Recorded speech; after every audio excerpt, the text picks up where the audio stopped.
I think I'm ready. I don't know what I'm talking about. I don't know. I don't know what we're talking about either. But like, All right, so check it out. We got Devonne Foxworth.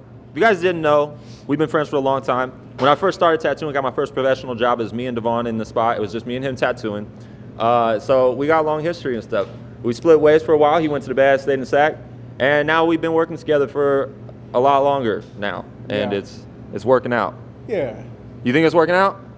I don't know, man. You don't know? I ain't been in the gym in a minute, so I ain't been able to work. Oh, okay. You're working out. You do it. Nah, it's going great, and Yeah. it's really cool to grow with somebody you started with, and you can see like how far the trajectory has came, and then we can influence other people, such as the team here, and make them grow and catch on to what we're doing and how we move. And it's really cool to see everything like blossom. And we used to talk about days like this. Yeah. We used to like hope one day we would hope to be like this, and how we would treat people when we were good and we could teach people. And now we're doing that. We're putting it into fruition, if that makes sense. Right. And we both started from the bottom of this shit, and we came up the hard way. I think now in this generation, it's easier to get into all different types of stuff and kind of skyrocket because of the information is commoditized and it's so easy to do and stuff. But we were the last end of the generation that had to do it the long way, the long, hard road. I remember talking about, I think your mom gave us a goal on saving 5K.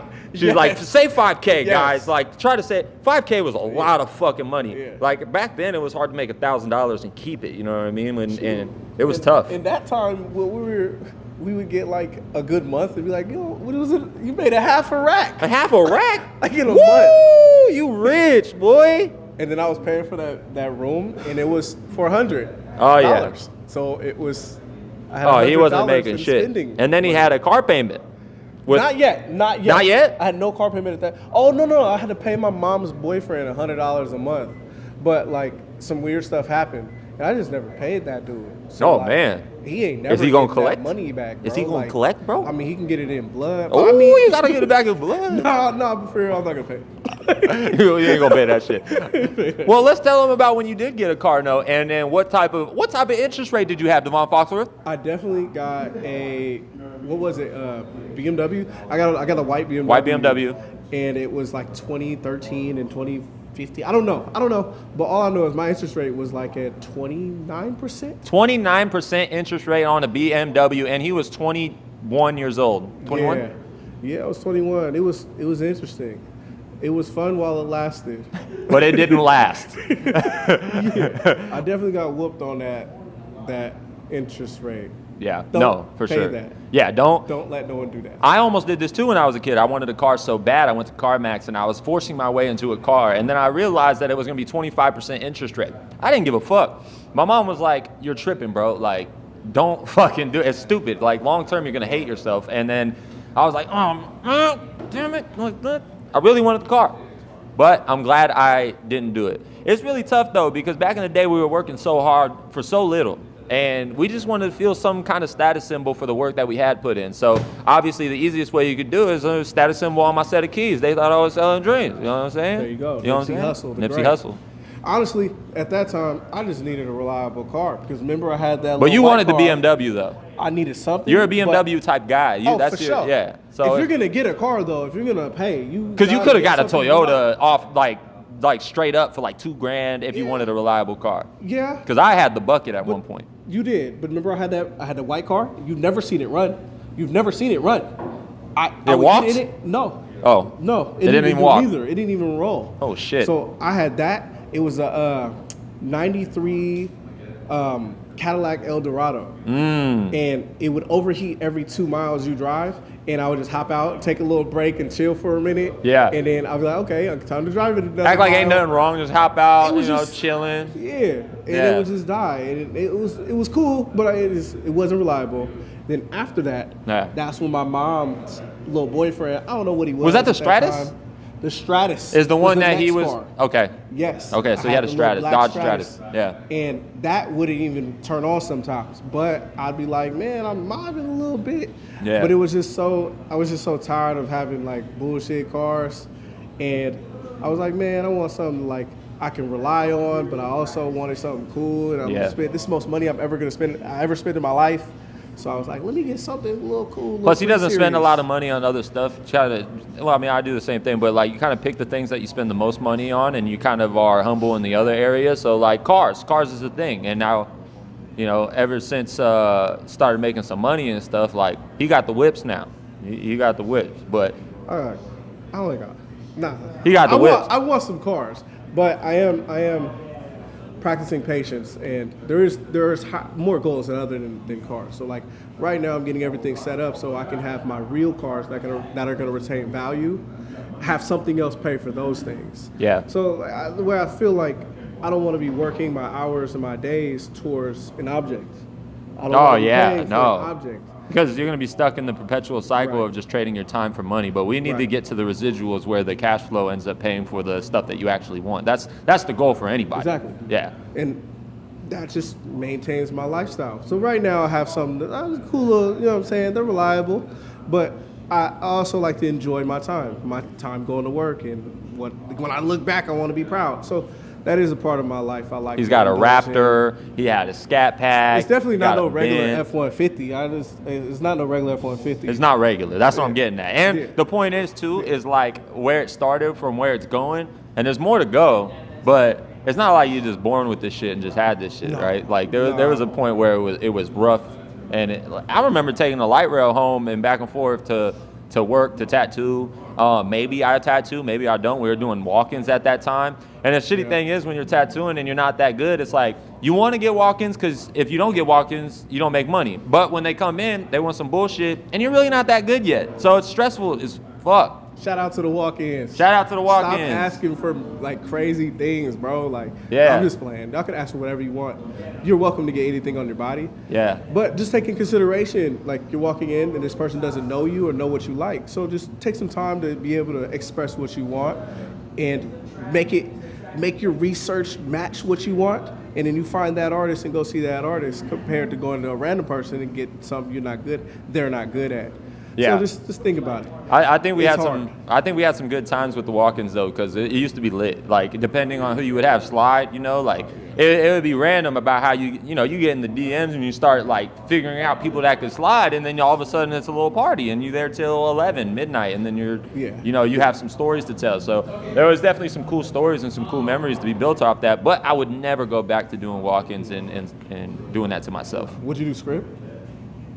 Like if you were at a convention and you were like, I'm not tattooing today, and it was like, I'm a big fan, I'm subscribed, I've been following you forever, I just want this script and it looks fun as fuck. Okay, script like, are we talking like tight and it's right here? Right, I would do that.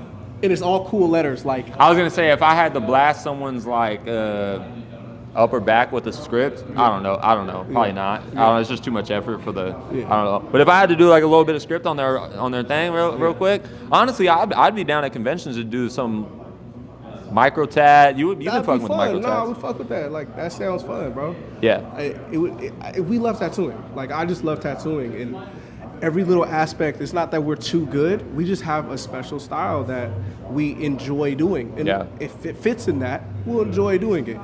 But also, like, we gotta take in consideration, like, you spend 2 days on a tattoo, you want to get paid for 2 days, compared to like doing something small, whereas you can't really like you could trade that time for something big, if that makes sense. Yeah, and then it's like we developed this style over a long period of time, and like when you have something like that, it's very special, and you feel like, we got into this style because we enjoyed it and stuff, and it's like a lot of people see it as like, oh, you're boxing yourself in, but they just don't understand how shit works, you know what I mean? Because if you develop a style and stuff, people are going to come to you for that style. You can't be decent at everything and expect people to travel from across the globe to come get tattooed by you because you're just decent at everything. Yeah. And that's cool for if you're local or something, but if you really want people to fuck with you on a global basis, you got to have a specific look, and they want to go to you for that specific look. So that's what we do here as a shop, not just as individual, but as a shop too, which makes it even more unique, Yeah. Yeah. I think that's our bread and butter. For sure. And then just the vibe too, and then like we're also cool people. Yeah, cool people. Like, well, I don't want to like pat ourselves on the back, but I feel like we're cool. Like, I'll pat you on the back. Well, I feel like we hear a lot of stories of people with bad tattoo experiences, and I'd be like, damn, like that's crazy. I've never heard of that. Like, Actually, you seen that happen? And we'd be like, nah. And so like, here we try to make people feel comfortable, and we're just good people. Like maybe we're not the best at, customer service. We can get better in certain things, but we're also open to listening to our clients, and we talk to them, and we try to give them our authentic selves. And people loves our authentic selves from what we've heard. Like, and we're chilling. We heard like, otherwise. And we're chilling. It's not like you're getting like a fake version of ourselves. It's like the same person that's talking to you as a client is the same person that we come back here and talk to each other. It's the same person. It's not. There's no mask. There's no nothing like that. It's very authentic. And I think that even if we might like if you're talking about professionalism in a very tight, buttoned up type of way. That's what I'm saying. That's why. I know dudes that be wearing suits, bro, and I'm like, and just like cool. It's like putting on a face though, because it's like you're putting on a mask. Even the way you act and to talk to people, I would rather authentically use my dialogue towards someone the same way I would a friend or something. It makes them more comfortable, especially in this intimate environment. Tattooing is different. We're not doing like sales or this. It is sales in a way, but it's not. We're not doing sales in that sense. In this sense, it's like you're almost making the client more comfortable by being yourself with them, because then they could be themselves with you, and you guys could have a good interaction, exchange of energy. By the end of it, they're not just talking about the tattoo; they're talking about the experience they had. So that's a huge part of it. That's a huge part of it. I feel like our clients leave and they can come to Sacramento and be like, "Yo, I'm gonna just go to the shop and say what's up." Like they don't need an appointment. They don't need to like come and interact with us for real, but like they can come and chill. They can come, we can grab food, we can do whatever.